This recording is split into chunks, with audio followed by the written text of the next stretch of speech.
اب اگلے لفظ کی طرف آتے ہیں۔ ایک اور چیز جو یہاں بتانی ضروری ہے، یہاں بہت سارے لوگ جو ہیں، کیونکہ قرآن کی آیات میں کیا ہے، یہی لفظ استعمال کر کے کہا گیا ہے کہ والمہاجرین فی سبیل اللہ یا الذین یہاجرون فی سبیل اللہ یا یقاتلون فی سبیل اللہ، یا یجاہدون فی سبیل اللہ۔ یہ یجاہدون فی سبیل اللہ کیا ہے، یقاتلون فی سبیل اللہ کیا ہے، بہت ساری آیت میں یہ بات ذکر ہوئی ہے۔ تو یہاں میں تھوڑا سا جہاد اور قتال کے بارے میں بتاتا ہوں۔ پہلے تو آپ یہ فرق جانیں کہ جہاد میں اور قتال میں کیا فرق ہے۔ جہاد کا مطلب یہ ہے کہ سختیوں کو برداشت کر کے کوئی مقصد حاصل کرنا، سختی کو برداشت کر کے کیا کرنا، کوئی مقصد حاصل کرنا، جہادہ کوشش کرنا، محنت کرنا، سختی اپنے اوپر جھیلنا تاکہ کوئی مقصد حاصل ہو، یہ جہادہ ہوتا ہے۔ جہاد فی سبیل اللہ کا مطلب یہ ہے کہ آدمی اپنے اوپر سختیاں کر کے اللہ کے راستے کو اپنائے۔ اب سختیاں تو اپنانی پڑتی ہیں، مثال کے طور پر جب آپ ایمان لے آئیں گے تو آپ کو بہت سارے جو آپ کے دل نہیں چاہتا ہے وہ کام کرنے پڑیں گے۔ آپ کا دل نہیں چاہتا ہے صبح جاگیں، لیکن جب ایمان لے آئیں گے، مومن ہو جائیں گے، مسلمان ہو جائیں گے، تو کیا کرنا پڑے گا، صبح جا کر نماز بھی پڑھنی پڑے گی، جھوٹ سے بھی اللہ منع کرتا ہے تو وہ بھی نہیں بولنا پڑے گا، کام پر بھی ٹائم پہ جانا پڑے گا، کام چوری بھی نہیں کریں گے، کام چوری کرنا بھی منع ہے۔ ماں باپ کے حوالے سے ان کا بھی احترام کرنا پڑے گا، بہن بھائیوں کا ان کا بھی دھیان کرنا پڑے گا، اپنے رشتہ داروں کا ان کا بھی دھیان کرنا پڑے گا، باقی جو مومنین ہیں ان کے ساتھ بھی اچھا برتاؤ رکھنا پڑے گا، اچھا اخلاق۔ تو کتنے کام آ جاتے ہیں، تو انسان کو کیا کرنا پڑتا ہے، اپنے اوپر جابر کرنا پڑتا ہے، اپنے خلاف ایک چاہت کرنی پڑتی ہے، جہد کرنی پڑتی ہے، کوشش کرنی پڑتی ہے۔ یہ اندرونی جہد ہوتی ہے فی سبیل اللہ، یعنی جس چیز کے لیے خود صرف اپنے ساتھ مقابلہ کرنا ہو، اپنے ساتھ مقابلہ کرنا ہو،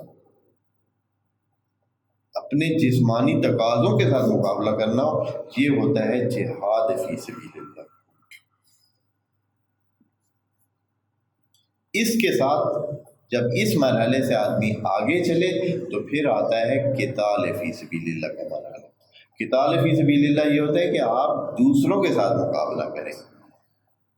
قتال فی سبیل اللہ کا مطلب کیا ہے کہ آپ دوسروں کے ساتھ مقابلہ کرتے ہیں، یعنی جب آپ دیکھتے ہیں کہ آپ کے دین کے حوالے سے رکاوٹیں ہیں، مسلمانوں کے دین کے حوالے سے رکاوٹیں ہیں، عمل کرنے میں ممانعت ہے، عمل صحیح طریقے سے دین پر نہیں ہو پا رہا ہے، پھر آپ کو دوسروں کے ساتھ مقابلہ کرنا پڑتا ہے، چاہے وہ مسلمان ہوں چاہے دوسرے ہوں۔ کئی دفعہ مسلمان ہی خود دین کے مثلاً ایک جگہ ہے، مثال کے طور پر وہاں مسلمان ہی وہ کہتے ہیں کہ آپ کے ادھر مسجد مثلاً بننے سے کیا ہو جائے گا، یہ مسائل پیدا ہوتے ہیں، اس لیے ہم وہاں کے دین کے ساتھ مقابلہ کرنا پڑے گا، اپنے ہی مسلمانوں کے ساتھ۔ یا یہ ہے کہ بہت سارے مسلمان کہتے ہیں کہ خواتین کو پردے کیوں کراتے ہیں آپ لوگ، ہے نا، ایسے مسلمان ڈھیر ہیں، وہ کہتے ہیں کہ آپ کو کیا ضرورت ہے، خواتین کو پردے کا کیوں کہتے ہیں۔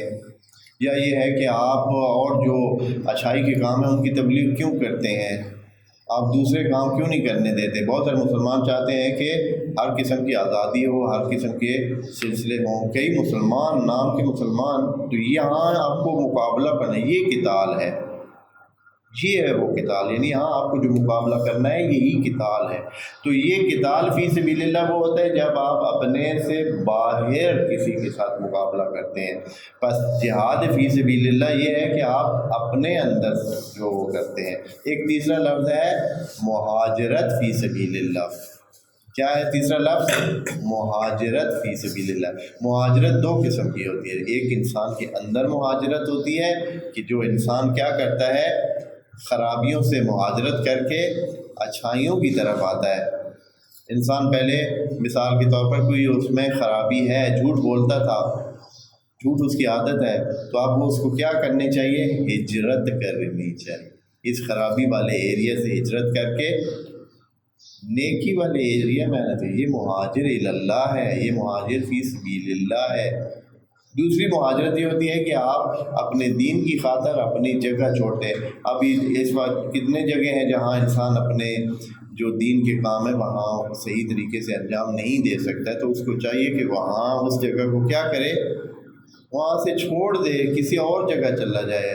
اللہ کی زمین واسع ہے، ساتھ والے گاؤں میں چلا جائے، ساتھ والے شہر میں چلا جائے، دوسری جگہ چلا جائے جہاں اس کے لیے آسانی سے اپنے دین پر اور فی سبیل اللہ چلنا آسان ہو۔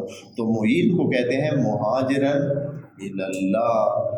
تو ان کے بارے میں قرآن نے بڑے قصیدے پڑھے ہیں کہ جو مہاجر اللہ ہوں، اگر ان کو نقصان پہنچے، اگر ان کو شہادت نصیب ہو جائے، اگر مثلا اس طرح ہو جائے کہ مثلا موت اس پر آ جائے، اگر کوئی بندہ مہاجر کرتا ہے تو اس کا اجر اللہ خود دے گا۔ قرآن کی آیات اس بارے میں بس سمجھ آ گئی ہے انشاءاللہ کہ مہاجر فی سبیل اللہ کا مطلب کیا ہوتا ہے، اور جہاد فی سبیل اللہ کا مطلب جنگ نہیں ہے۔ جیسے کہ بعض مسلمانوں نے یہی سمجھا جہاد فی سبیل اللہ کا مطلب یہ ہے کہ بس مارا ماری کرو، جہاں ہو سکتا ہے تہس نہس کرو، قتل کرو، ذبح کرو۔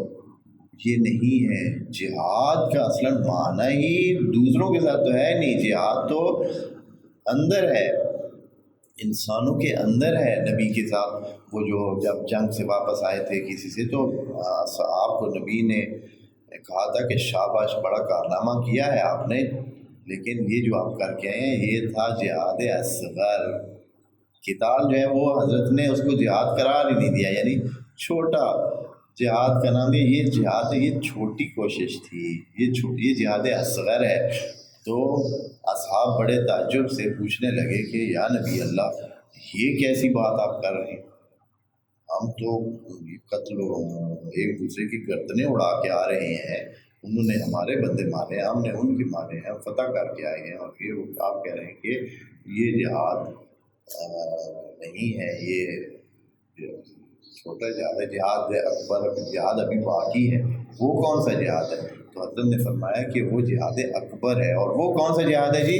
کہا کہ وہ الجہاد مع نفسک، وہ اپنے نفس کے ساتھ جو جنگ ہے، جو اپنے دل کے ساتھ، اپنے چاہتوں کے ساتھ جو جنگ ہے، جو اپنی جسمانی چاہتوں کے ساتھ جو جنگ ہے، اپنی دوسری درونی چاہتوں کے ساتھ جو جنگ ہے، وہ ہے جہاد۔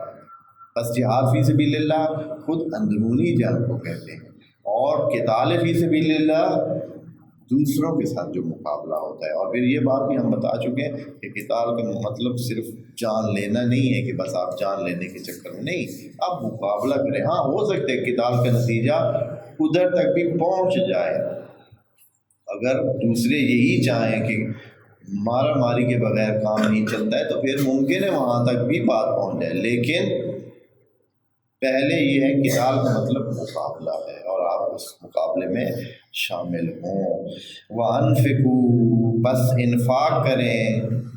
یہ نہیں کہا کہ کیا چیز انفاق کریں، اس لیے کہ دوسری آیات میں بیان کر چکے اللہ کہ جو آپ کے پاس ہے وہ انفاق کریں۔ کدھر؟ فی سبیل اللہ، اللہ کے راستے میں انفاق کریں۔